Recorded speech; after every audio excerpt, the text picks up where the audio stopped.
Today on Geek Devotions, we're talking about Batman, Bad Blood, and finishing up Gotham City Gospel.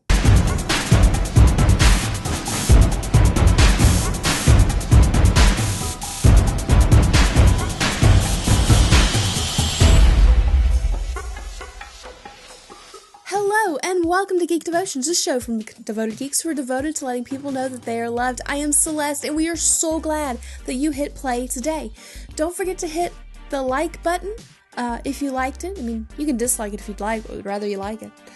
Comment and subscribe so you can get in touch with all of our amazing videos and know when they come out, because, it's a thing that you should know. Also, don't forget to go check out the rest of Gotham City Gospel, because the entire month has been amazing. Our THP School of Ministry has done a great job, and we really think that you can get a lot out of it. You guys are awesome! You really are awesome. So today we're going to talk about the DC animated movie called Bad Blood. This is a highly intriguing animated film that I really want to watch all of it, because just being transparent, I came in the last 10 minutes, and the last scene for me was like, do a devotion!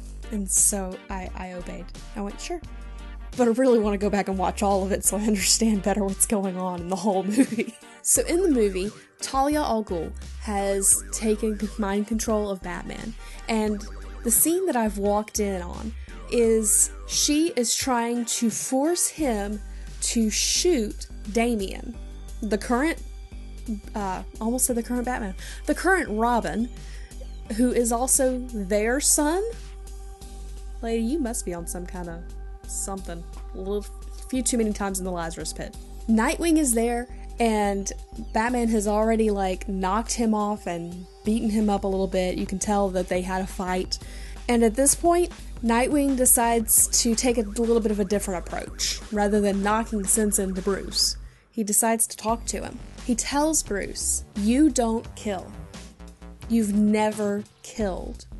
Don't let her take your soul from you.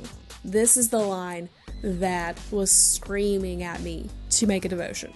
This is the one that went, you can do this with it. You should do it. Do it now. So, there you go. This is inside the mind of Celeste.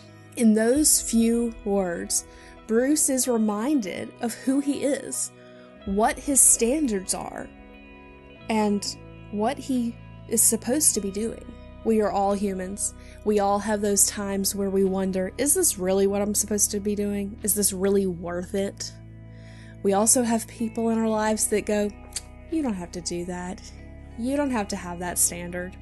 That's okay. It'll be fine. Sometimes we even have people pushing us and pressuring us to do things that we know go against our beliefs. These times, these experiences, that's when we need people in our lives that we trust, that hold us accountable, that can go, hey, remember you said you weren't going to do this.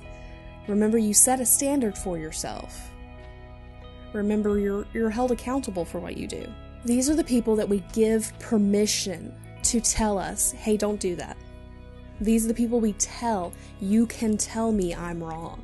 God has put people in your life for different reasons. We've discussed many times on the show about how we need the fellowship of the believers, how we need friends.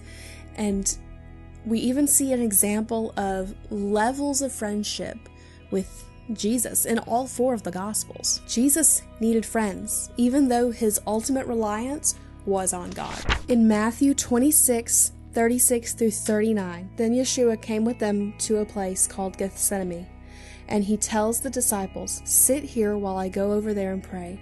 And he took along Peter and Zebedee's 2 sons, and he began to be sorrowful and troubled. Then he tells them, my soul is deeply grieved, even to the point of death. Stay here and keep watch with me. Going a little farther, he fell down and prayed, my Father, if it is possible, let this cup pass from me. Yet not as I will, but as you will. In this moment, we see something interesting. Yes, we see Jesus struggling with not wanting to go to the cross, not wanting to die for everyone's sin, but knowing that it is what he needs to do. But you also see that he was friends with the 12 and he wanted them all with him. But then he took his closest friends, the ones that he trusted, and he took them a little bit further and went, hey, I'm struggling. Can you pray with me?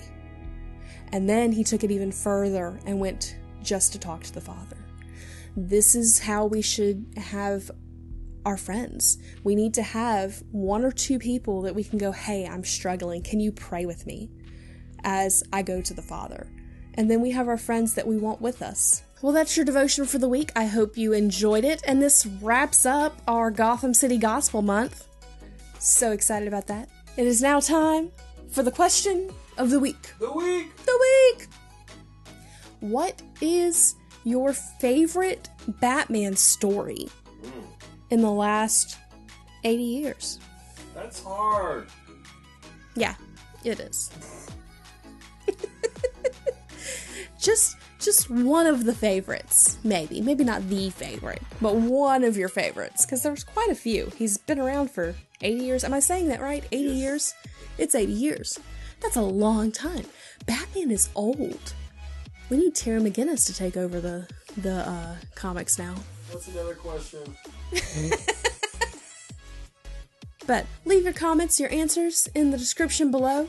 I'm going to try and get Dallas to answer it. I don't necessarily have an answer because I haven't read a lot of Batman. I enjoy the Bat family books though. Like, I really enjoy Batwoman. I like Batgirl. I love Gotham Academy. So, because it's adorable. But yeah, so that's a thing. I don't necessarily have a favorite Batman story. Okay, well, with all that being said, stay devoted, peace and love.